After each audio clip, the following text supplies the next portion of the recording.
sitting on the rooftop, kind of hunched over a gaping abyss and blowing bubbles inside. Well, as you can see, I've kind of created a net, like a destroyed, abandoned, floating drift net of tape and string and wire and paper, and that's catching most of the bubbles, so they're splattering in the net, but many of them are getting through. And as I look down there, it looks a little bit like it's been raining black rain. But some of these bubbles are landing as bubbles, which make really beautiful, kind of frog's eggs like ovular shapes when they land, each one a little different and irregular. But now I'm mixing blue and black ink and also some glow-in-the-dark ink to hopefully create a bit of phosphorescence in there to give some kind of silkworm ambiance underground in the gaping abyss below us, the nameless void.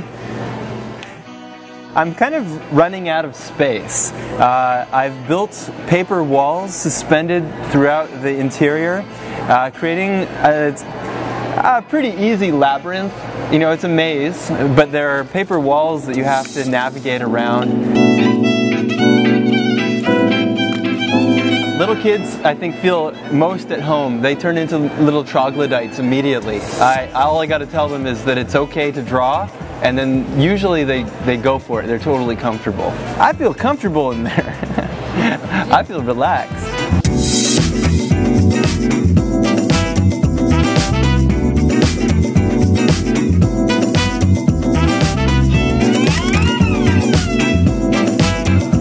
À la faveur, je dirais, d'une promenade au quai, voilà, j'ai eu une expérience assez forte en marchant dans la glaise du Saint-Laurent à marée basse.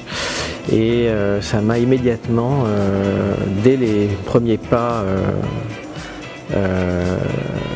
dans cette glaise, donné envie d'en faire l'empreinte.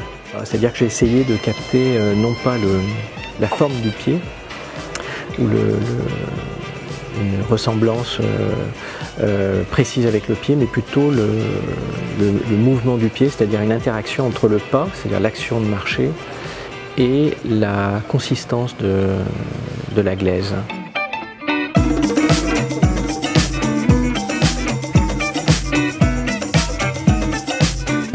Donc on est allé virer au quai et pour essayer de retrouver en fait une empreinte en plâtre que j'ai laissée, non pas, j'ai pas oublié, mais que j'ai laissé volontairement à la dernière fois. Donc on va essayer de la retrouver et de la sortir de la glaise pour voir ce que ça donne.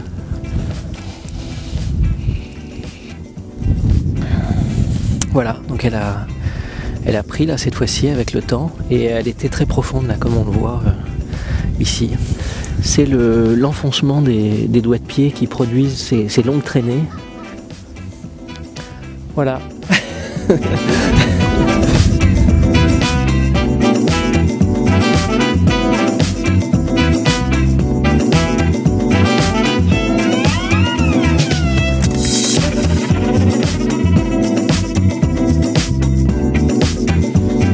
J'ai continué à me promener dans les rues de Baie-Saint-Paul.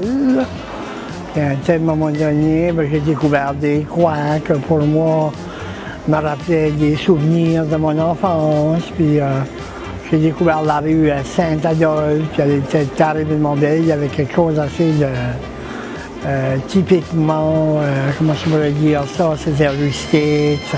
On dirait que ça n'avait pas été touché trop par le modernisme d'aujourd'hui. Il n'y avait pas de trottoir, les maisons sont tassées une par-dessus l'autre. Il y avait un monsieur et une dame que j'avais rencontré à Jean Couture qui vendait des légumes, puis là j'avais le goût de peinturer le stand. Là j'ai été les visiter, j'ai acheté des légumes plusieurs fois, je les ai parlé, puis là, finalement je les ai demandé si je pouvais faire une photo, puis là j'ai fait une peinture de établissement, pour le dire. Je fais beaucoup de peinture un peu comme ça, avec des échanges avec du monde. Il y a du monde que je vois de tous les 2 jours en jour, puis là, je trouve ça fascinant. J'ai fait beaucoup de portraits comme en place d'être là à rien faire, ça me donne, je travaille, puis en même temps, ça donne la possibilité de discuter avec le monde activatus.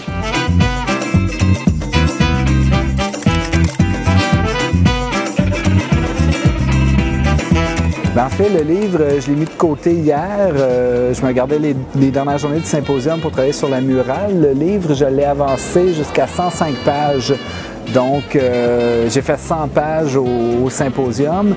Il me reste peut-être un 50 pages pour qu'il soit fini. Je vais le terminer à la maison. Je crois, le dernier coup qu'on s'est parlé, je te disais que je vais peut-être faire un livre plus court finalement. Et puis, je me suis rendu compte que non, je peux pas me permettre de le faire parce que ce qui est important dans l'Harlequin, c'est la fin, les dernières pages. Et comme tous les livres n'ont pas la même longueur, bien les 2 dernières pages où on se promet plein de choses, puis on se dit qu'on va être heureux, il y a moyen que je l'étire jusqu'à 20 pages, donc je trouve ça intéressant comme idée. Donc je vais réellement finir le projet dans mon atelier plutôt qu'ici. Pour l'instant, je fais la murale. L'idée, c'est de montrer aux gens que toutes ces couvertures-là sont identiques et différentes à la fois. C'est toujours un couple sur le point de s'embrasser ou juste des images avec des produits de luxe. Je les mets comme ça fait une espèce de grand Jean-Paul Riopelle. C'est comme faire de la peinture sans se salir avec des livres usagés.